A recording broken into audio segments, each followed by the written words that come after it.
Bueno, sabemos que la mente está desenfocada por múltiples estudios que demuestran que al menos el 47% del tiempo estamos totalmente desenfocados.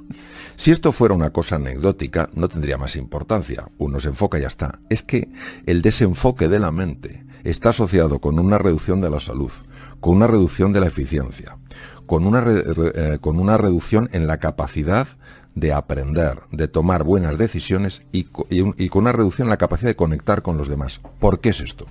Porque hay un circuito en el cerebro. Uno de mis maestros, el profesor Jackson Brewer, es uno de los que más lo ha investigado.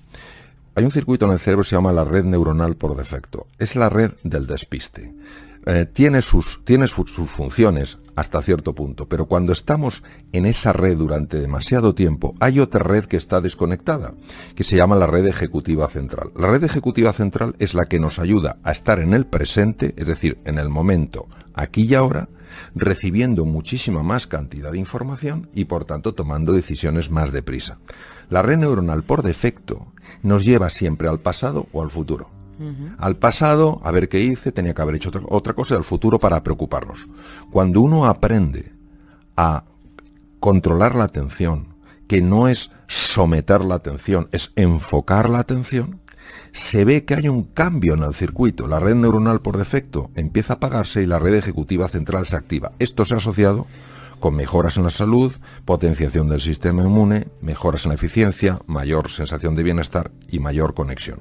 De hecho, a la red neuronal por defecto, digamos la red del despiste, hay una frase que es a wandering mind is an unhappy mind, es decir, sería una mente que divaga es una mente infeliz.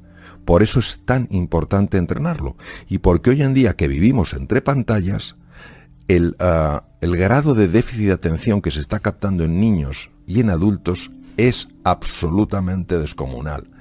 Y es muy importante entender que en la raíz de eso está nuestra dificultad para enfocar la atención. Por eso es tan importante leer libros. No digo mi libro, un libro.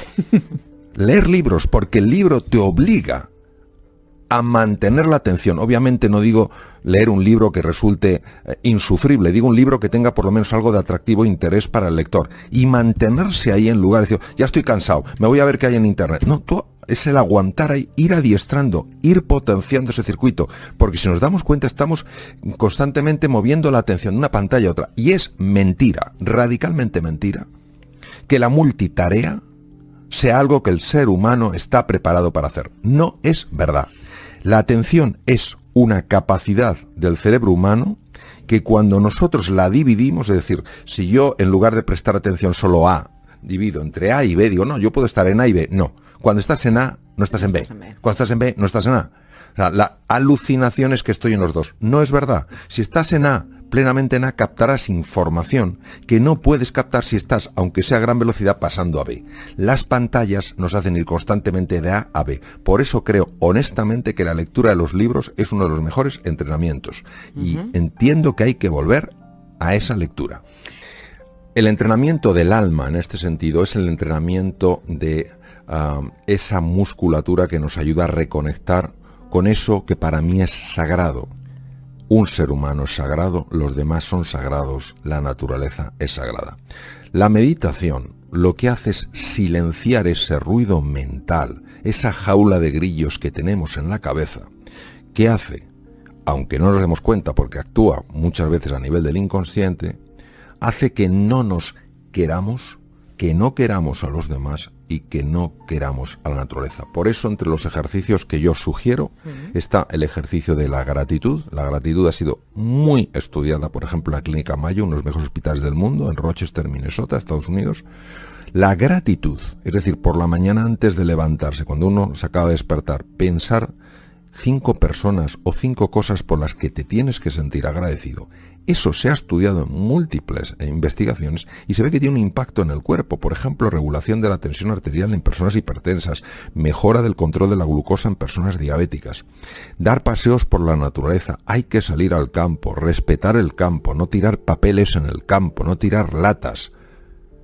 El bosque no es indiferente a nuestros descuidos, a nuestra desidia. Luego, también la generosidad, es decir, no solo pensar qué puedo sacar yo de aquí, sino qué puedo poner aquí. la cordialidad, sobre todo con personas que tienen distinta forma de pensar, distinta cultura, distinta educación. ¿Por qué tienen que ser menores que yo?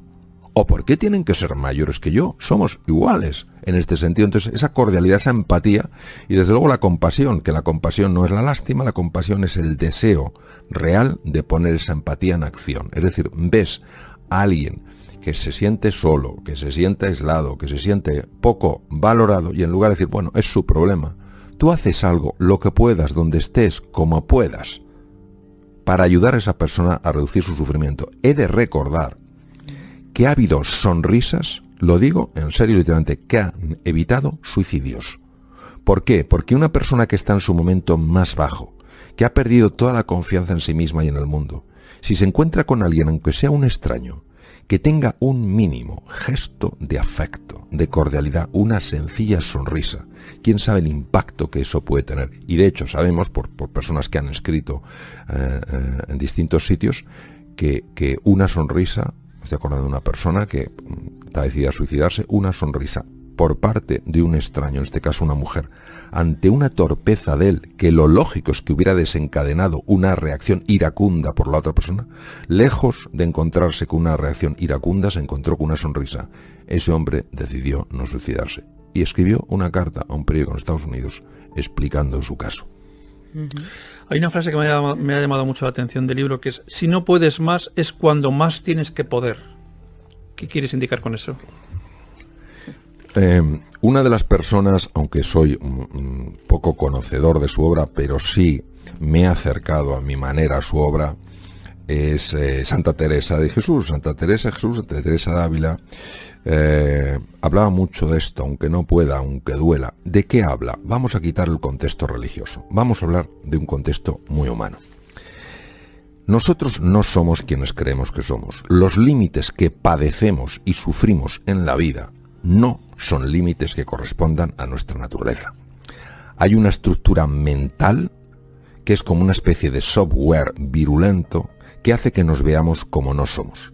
En cuanto empezamos a salir de esa estructura mental, empezamos a rozar los límites. Imaginémonos que estamos cruzando la línea del horizonte. Pues nos entra la angustia, el miedo al vacío, como hace 500 años que pensaban que tras el precipicio había dragones. Y nos echamos para atrás. Pues no, en ese momento donde crees que no puedes más, que tienes miedo, que te sientes incompetente, que te sientes desesperanzado, que te sientes solo, que ves que todo se te hace grande, en ese momento hay que estirar un poquito más, atreverse un poquito más en aquellas cosas que en tu vida tienen sentido. Porque al atreverte ocurre una cosa singular, que es que te das cuenta de que sí que se puede. Y entras en contacto con un mundo que está más allá del mundo mental y que es el mundo real. Y el mundo real es infinitamente más benévolo que el mundo mental. Y voy a poner un ejemplo. En una situación que no es nada fácil, que es la pérdida de un ser querido. Y una persona diría, por favor, el mundo real, a esta persona tan joven, yo hace poco perdí un queridísimo amigo, en nada, se nos fue nada. Dices tú, el mundo real, pero ¿cómo va a ser benévolo el mundo real? No. Nosotros no entendemos desde la mente el mundo real, no entendemos por qué gente tan extraordinaria se va tan pronto. Pero fijémonos lo que puede hacer el mundo mental. El mundo real ves una pérdida, duele, es difícil. Uno tiene que superar el proceso duelo. Pero imaginemos lo que puede hacer el mundo mental.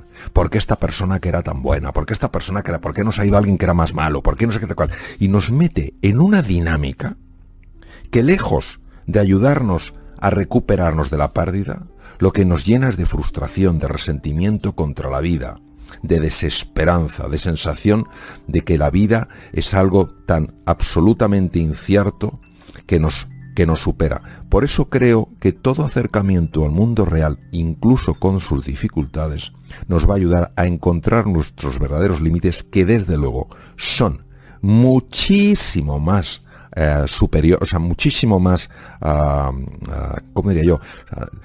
Nos damos cuenta que los límites que nos contienen no son reales en absoluto. Es decir, que el campo de juego que tenemos, el mundo de posibilidad y de oportunidad, es infinitamente superior al que creíamos. No sé cómo nos podemos acercar. ¿Algún ejercicio práctico? Hablaba usted del de dar gracias. ¿Alguno más que podemos recomendar a los oyentes? Sí, vamos a ver. Y lo voy a explicar en muy poco tiempo.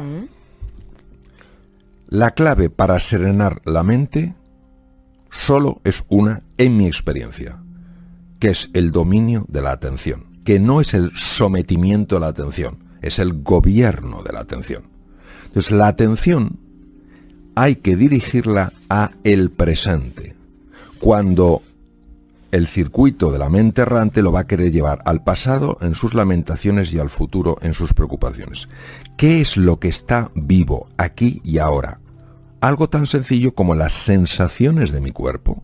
Sensaciones como puede ser pues lo que yo noto en la mano en este momento, lo que noto en el codo, o la respiración que noto que va haciendo que mi cuerpo se expanda y se retraiga. El simple hecho de llevar la atención unos minutos a esas sensaciones que expresan la existencia de un cuerpo que está vivo en el presente, tienen en sí la capacidad de reducir la actividad de la mente errante, del circuito neuronal por defecto, y activar el otro circuito. Si esto es tan fácil, si esto es tan sencillo, ¿por qué nadie lo hace? Porque desde el punto de vista de la mente condicionada, esto no tiene ningún sentido. Vamos a ver, estas prácticas tienen 2.500 años mínimo de haber existido.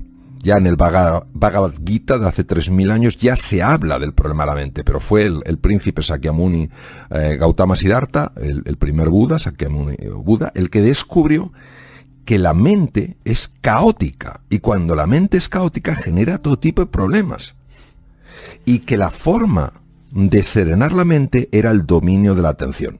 ¿Cuál ha sido la dificultad? Porque esto no se ha incorporado antes y porque ahora el mindfulness hace furor en los hospitales, en Silicon Valley, en las escuelas, en las universidades. Porque claro, todo el mundo atribuía esto a algo muy esotérico, muy de la religión budista, poco tiene que ver conmigo, es otra cultura, a mí esto incluso me repele. No, la ciencia empezó a estudiarlo hace 30 años, una serie de pioneros, y dijeron, vamos a ver si esto tan sencillo como es poner la atención en el cuerpo, en la respiración, tiene un impacto. Y yo personalmente, con uno de los pioneros en el mundo, el Dr. Herbert Benson, que fue profesor mío, estábamos en el hospital, en el Deaconess de Boston. Yo estaba en trasplante hepático en aquella época y él estaba en lo que estaba, que era cardiología. Y hablábamos en su despacho, yo había bajado de mi departamento, estaba en el suyo, y me decía, mira Mario, nosotros estamos aplicando esto en enfermos con patologías cardíacas que requieren cirugía. Vamos a ver, cuando hablamos de una extracorpórea hay que parar el corazón, hay que hacer una cirugía, la que sea, una válvula, un bypass coronario, y luego tienen que ir a la UBI. Claro, en la UBI uno de los problemas, y lo sé por cuando yo estaba como uno responsable de la UBI en Estados Unidos, cuando venían los enfermos con cirugía cardíaca, pues la cantidad de arritmias que pueden hacer, muchas no tienen mucha importancia, pero algunas sí son muy severas. Pues el doctor Benson, cardiólogo de la universidad, decía, personas que han practicado esto antes de entrar en quirófano, obviamente no el día antes, se les enseña a practicarlo antes, se les pone a dormir, van a la UBI y estando inconscientes se ve que tienen menos arritmias, es decir, de alguna manera el cuerpo incorpora esto como un recurso. Entonces, claro, han hecho falta toneladas de tinta y cientos de investigaciones para dar validez a algo que ya tenía validez, pero nosotros que somos, yo entre ellos, con una mente tan a veces tan excesivamente científica que no lo creemos hasta que no lo vemos, hemos necesitado mucha investigación científica para descubrir que efectivamente estas personas, los budistas, como también los padres cristianos del desierto en el siglo IV después de Cristo, en Egipto, Siria, descubrieron que para estar bien en la vida hay que serenar la mente, y para serenar la mente hay un camino que es enfocar la atención. Me gustaría saber si dedicar el tiempo, ¿no? Tiempo personal, al crecimiento personal, si podemos decir que tiene unos beneficios reconocidos por la ciencia. Sin ninguna duda.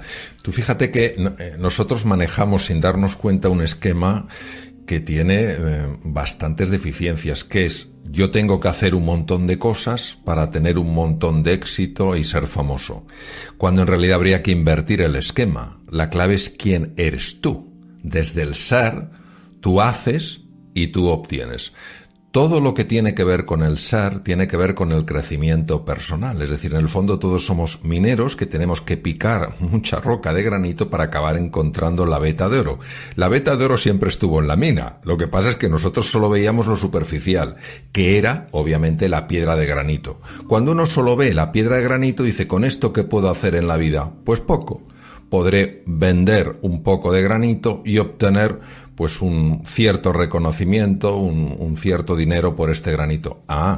Pero cuando uno descubre la veta de oro, ya sabe que puede hacer muchas más cosas con ese oro y obtener cosas radicalmente distintas a las que obtendría con el granito. El crecimiento personal, desde mi punto de vista, desde mi perspectiva, es el camino que te lleva del granito al oro. No te da el oro ya está, lo que te permite es descubrirlo.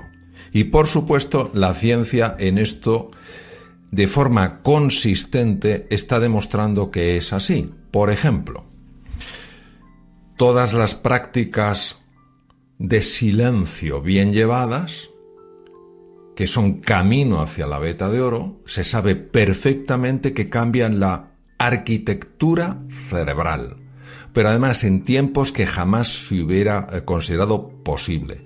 Se sabe también que potencian el sistema inmune, que es fundamental para hacer frente a cualquier tipo de enfermedad.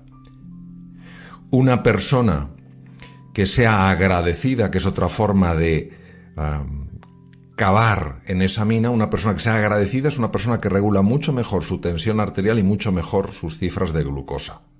Entonces, al final se ve que todo está conectado, es decir, la dimensión más sutil, que es la dimensión, podríamos decir, espiritual, la dimensión que se acerca más a ese oro, está totalmente conectada con la dimensión física, porque ambas dimensiones se pueden distinguir, pero no se pueden separar. Es como si yo quiero separar la palma del dorso de mi mano. No existe una mano que no tenga palma y no tenga dorso. Lo que sí puedo es distinguirlas, pero están tan perfectamente entretejidas que es una unidad. Entonces, en el ser humano está perfectamente entretejida su dimensión física, anatómica, fisiológica, con su dimensión mental y su dimensión trascendental. La gran ventaja de esto es que todo impacto a nivel físico, impacto positivo me refiero, que tiene que ver precisamente con el crecimiento personal, que por supuesto incluye al cuerpo, incluye nutrición, incluye descanso, incluye ejercicio físico, tiene un impacto directo en los procesos mentales. Las personas que hacen ejercicio físico, que cuidan su nutrición, son personas que están más tranquilas, que son más serenas, que son más entusiastas, está más que visto. Y además afecta a su dimensión anímica. Son personas más agradecidas, son personas más generosas. La persona que cuida sus procesos mentales, que practica mindfulness, que consigue equilibrar la mente caótica, es una persona que potencia, como he dicho, la función de su cerebro, la función de su sistema inmune. Y además resulta que es una persona que cuida mejor de la naturaleza, que es más amable, más afectivo con la naturaleza. La persona que por las mañanas, en lugar de enfadarse ante la cantidad de cosas que tiene que hacer, muestra una gratitud por tener un día más que poder vivir, es una persona que curiosamente vive con más equilibrio mental y con más salud física. Entonces son tres dimensiones entretejidas. ¿Qué pasa? Que normalmente, como la dimensión mental y la dimensión espiritual son dimensiones sutiles, pues hasta que la ciencia no ha mostrado cómo esas dimensiones tienen un impacto a nivel corporal, pues no se han aceptado. No nos lo hemos creído. No nos lo hemos creído.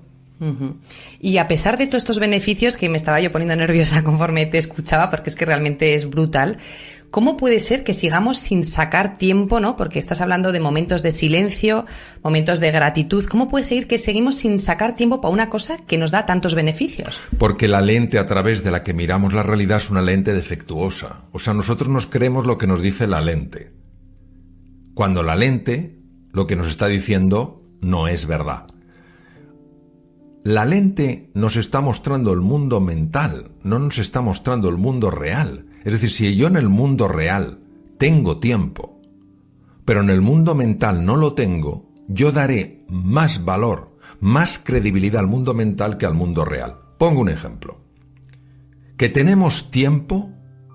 Por supuesto que tenemos tiempo. ¿Que percibimos que no tenemos tiempo? Por supuesto que percibimos que no. Ahora voy a poner este ejemplo tan sencillo. Un amigo mío encuentra en una casa de su bisabuelo un pequeño baúl, que por alguna razón no lo habían visto antes, lo abre y había un periódico mi amigo es austriaco, un periódico de aquella época, comienzos del siglo XX. Sección de sucesos. Un tranvía atropella y mata a un anciano de 41 años. A comienzos del siglo XX, una persona de 41 años era un anciano. Fíjate. Hoy podemos vivir hasta los 90 años fácilmente y nuestros hijos vivirán probablemente más allá de los 100. ¿Cómo es posible que nos quejemos del tiempo? Es nuestra gran excusa.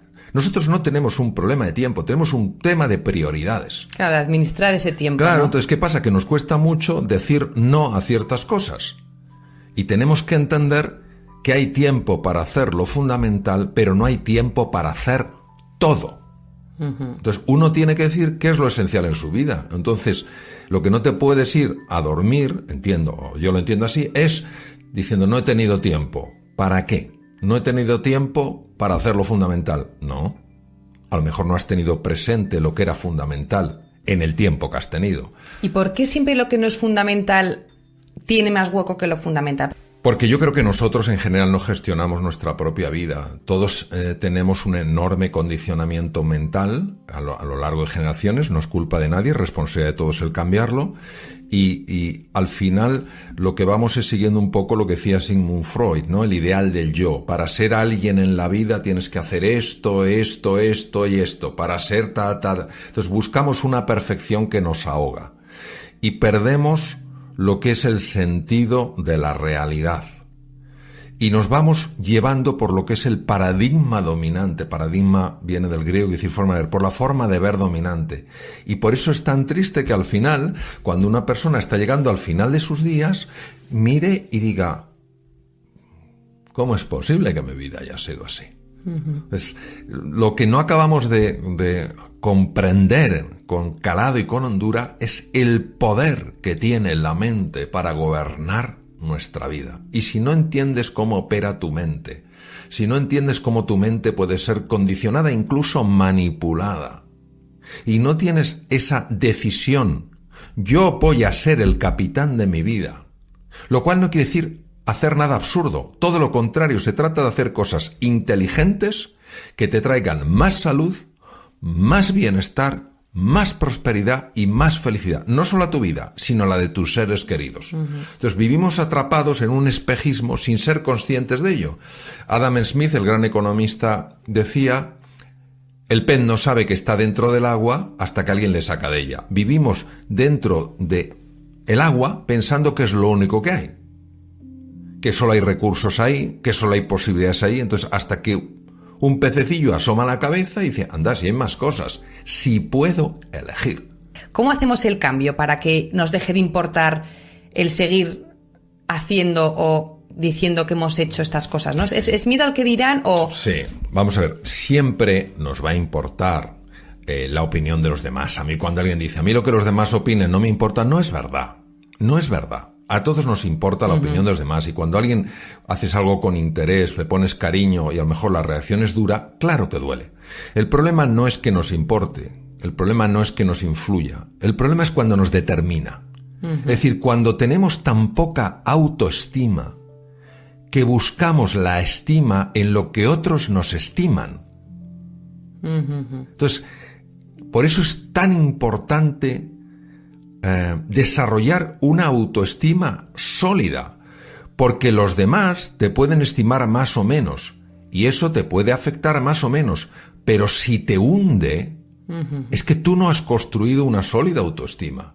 Si tienes tal nivel de dependencia, llegarás a ahogar tu verdadera voz e incorporarás la voz de otras personas como si fuera la tuya. Entonces, en la base de todo es la autoestima, cuánto te quieres, que no tiene nada que ver con el ego, nada que ver. Es lo opuesto. ¿Cuánto te quieres? ¿Cuánto te valoras? ¿Cómo te ves? Entonces, claro, si esperas verte como otros te ven, tu dependencia será absoluta. Sí te influirá como otros te ven. Pero claro, lo más terminarás importante... haciendo para que los otros te vean. Claro, lo importante es cómo te ves a ti. Eso es lo más importante. Cómo te ves a ti. Y tienes que verte en la grandeza que ya tienes. En lo que ya eres. Yo creo que uno aprende a quererse más cuando se da cuenta de una cosa, que quien se cree que es no es quien verdaderamente es. O sea, vamos a suponer que yo creo que soy cobarde. Si yo creo que soy cobarde y lo tengo metido a nivel inconsciente, todos mis actos reflejarán esa cobardía. Yo mismo estaré limitando la capacidad de actuar de forma valiente en la vida. Y actuar con valentía también implica actuar con sensatez, no con insensatez. Si yo descubro que soy valiente, entonces de forma natural actuaré con valentía. Luego el camino es el camino de lo que creo al camino de lo que soy. ¿Qué es lo que nos ayuda? Lo primero que nos ayuda es dejar radicalmente de juzgarnos. A nosotros mismos. A nosotros mismos. Dejar radicalmente de juzgarnos. Es decir, no es, ay, si yo no hubiera hecho esta tontería, ay, si hubiera dicho esto en lugar de esto. ¿Tienes una máquina para volver al pasado? No, entonces ¿para qué? Dices, vale, esto ha sucedido, estos son los hechos. ¿Qué puedo hacer a partir de ahora? Es decir, primer tip práctico, deja de lamentarte. No tienes una máquina del tiempo que te permita volver a repararlo. ¿Qué tienes ahora? ¿Por qué esto es tan importante? Porque si conoces un poco cómo funciona el cerebro, la interacción con los procesos mentales, la persona que se está constantemente lamentando afectivamente entra en un estado emocional que por su propia naturaleza bloquea las capacidades creativas del cerebro. Es decir, tu capacidad de resolver hoy, de mejorar lo que hoy, la eliminas cuando te estás lamentando por el ayer. Segundo, cuando tú te estás angustiando con el futuro. Ay, Dios mío, ¿y esto qué repercusiones tendrá en el futuro? Y no sé qué, tal. Esa angustia también va a impedir tu capacidad de anticipar en el presente para estar mejor preparado para el futuro. Eso es lo primero. Lo segundo es desarrollar la compasión hacia uno mismo. ¿Qué es la compasión? La compasión va más allá de la empatía. La compasión es acción, es empatía en acción. Es decir, he cometido un error. De acuerdo, lo he hecho a propósito, pero ¿cómo voy a cometer un error a propósito? Yo no sé las fuerzas que hay dentro de mí. Yo no sé las dinámicas mentales que operan por debajo de mi conciencia. ¿Por qué tengo que juzgarme con esa dureza? De hecho, la culpa y la vergüenza, lamentablemente, en montones de contextos y en montones de países y en montones de situaciones y en montones de épocas históricas, han sido utilizadas para controlar a las personas. Claro. Yo tengo que ser consciente cuando he causado un daño. Esta falta de empatía, esta falta de reconocimiento del error es muy peligrosa. De hecho, en las psicopatías severas hay una falta de esta emocionalidad, de este reconocimiento del daño. Entonces, al causarse un daño, lógicamente hay una experiencia de tristeza. Y esa tristeza es el reconocimiento de un daño causado. Si esa tristeza la transformo en culpa y en vergüenza, lo que estoy haciendo es cambiarme. Ya el mensaje no es hay que educar a Mario, sino hay que castigar a Mario.